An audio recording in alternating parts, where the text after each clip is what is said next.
When I received the invitation to speak before you, I couldn't say no. Because one of the first things they told me when I joined the diplomatic service was, a diplomat never says no, and a woman never says yes. Then I saw the email circulated to all of you about the spicy talk, which would have raised your expectations. That reminded me of a story. There is this husband and wife. They have coffee in the morning. Like all the husbands, the husband is reading the newspaper while taking the coffee. Like all the wives, the wife is in a mood to talk. So the wife says, "Darling," the man looks up from the paper and says, "Yes." "Darling, I had a dream."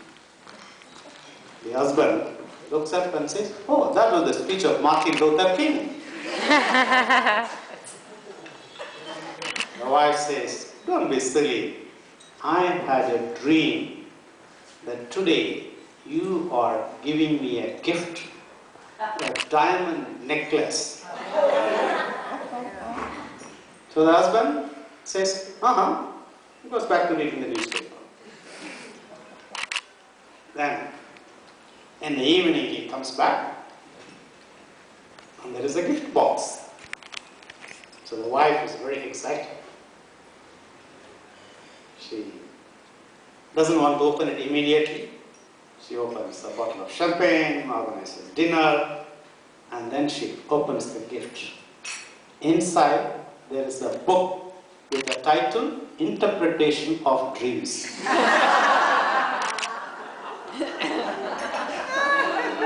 Very scholarly husband. So I didn't want to cause a scholarly disappointment after having raised your expectations. So I asked my guru, like in Latin America they have lots of Indian gurus. Like that, I have two gurus, one in Copacabana and the other one in Ipanema. So I asked my guru from Copacabana, how do I speak to these expatriate women here? So he advised me, your speech should be like a mini skirt, short enough to arouse interest and long enough to cover the area of interest.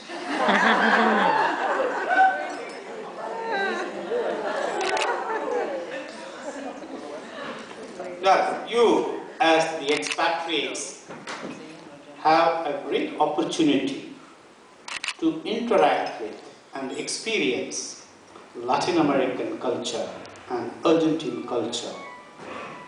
When different cultures meet, initially, particularly when they are very different, initially there is a cultural shock which is followed by discovery, understanding, appreciation, and enjoyment. So I thought I could share with you how, when Indian culture meets Latin American culture, how does this process of cultural shock, understanding, appreciation, and they all go through. The difference between Indian culture and Latin American culture is the same like Indian sari and a mini skirt. I chose the topic Malgudi to Macondo because these are stereotypes of Indian and Latin American culture. Malgudi is the name of an imaginary place in the novels of R.K. Narayan, is a famous Indian author. The heroes, heroines, and the characters in these novels, they are all very simple people, rural people, innocent, naive, religious, believing in karma and 7 incarnations. And they are all very serious. They are so serious. If you have to make them laugh on a Friday, you have to tell them a joke on Monday. They need 5 days to process it, to analyze it, to reflect on it, understand it, consult their astrologers, and decide to laugh. In contrast, you have Macondo. Macondo, as you know, is the imaginary place in the novels of Gabriel Garcia Marquez, especially 100 Years of Solitude. It's famous for magical realism. Now, let me explain to you in a very simple way what is this magical realism. There is this Latin American who goes to India, is being interviewed by an Indian journalist. So the Indian journalist asks him about the economic situation, political situation, about Maradona. Then at the end, he says, "Senor, I want to ask you some personal questions." So the Senor Macondo says, "Okay, go ahead." The first question, "Senor, do you smoke?" Senor Macondo says, "No." Second question, "Senor, do you drink?" He says, "No." Third question, "Senor, do you take drugs?" "No." Fourth question, "Senor, do you do etc.?" "No." The Indian journalist says, "Come on, no one is perfect in the world. Everyone has some vice or other. What is your vice?" Senor Macondo says, "Sometimes I lie."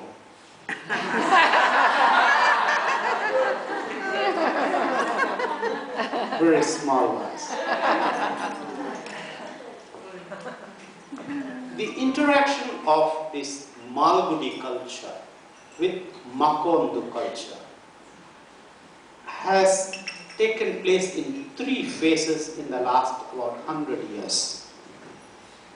It started with a visit of the Indian Nobel Prize winner for literature, Rabindranath Tagore, who had come to Buenos Aires in 1921, and he had a platonic love for Victoria Ocampo. And it raised the literary interest in India and vice versa. Then there was this Mexican poet and Nobel Prize winner, Octavio Paz. He went to India. He wrote a book called Vislumbres de la India, a glimmer of India. In that book he says, the first time when he went to work as a 3rd secretary in the embassy in Delhi, he reaches Bombay by ship in the 1950s, and he comes out of the hotel and he sees India, multitudes, people thronging all over, colors, smells, spices. So he says, "I was overwhelmed by the excess of realism."